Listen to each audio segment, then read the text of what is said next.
The reason of your visit to Mexico, we know Chobani has been setting office since 2022, but today we're talking about refugees and about Tent. Yes. So Tent is a fruit of my journey at Chobani.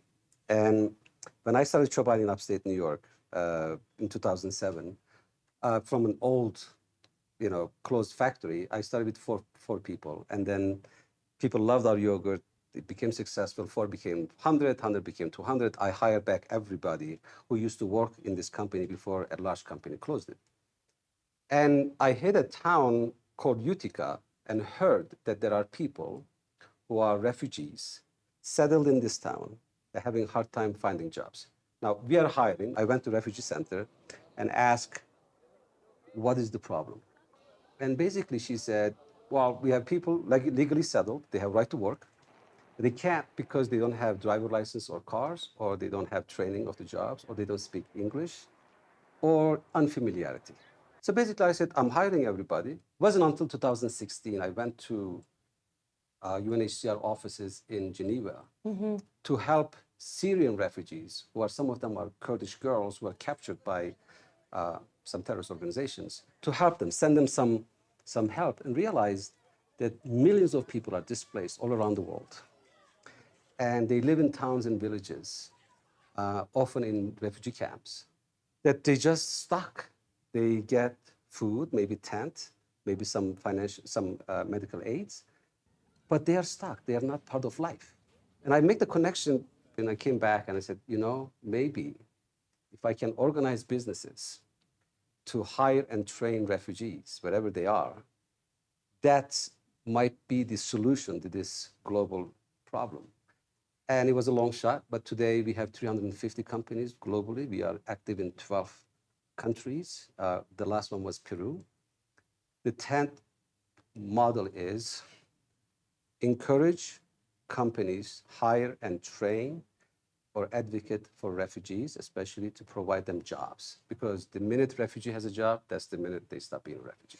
You yourself are a success story. You are from Turkey, you're Kurd. How has that enriched the power of your narrative when approaching multinational companies to convince them to follow along and do what you're doing? I don't have an experience with business. I didn't study business. I didn't have business people in my network. But when I started the journey of Chobani, I realized how powerful business platform is to make impact on life and communities. If just slightly, that the whole purpose of business not making money, but also make a difference in life, in communities, and humanity. And happens to be, if you are in that dimension, it's really good for the business. So I say, Chobani, okay, I don't have any business experience. Should be the last person to be successful. But because we didn't follow the regular blueprint of business, playbook of business, Yes. we followed a different one. We became the fastest growing company. We broke all the records of financial numbers from profitability, growth.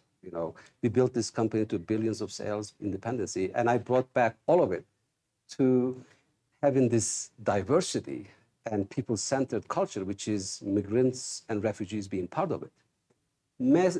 Studies over studies that within 3 to 5 years, they become a positive contributor of the economy in that wherever they settled.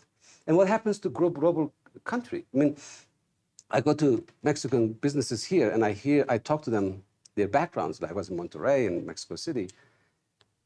They are from all over the place. The people who came to Mexico from Europe, from Spain, from all places, and built enterprises, built companies, and it's same thing within America. So at least the narrative is it's good for the refugees, it's good for the business, it's good for the community. How do you deal with the narrative in the continent, in Latin America, when it comes to this issue? Gabriela, you pointed a very, very important topic.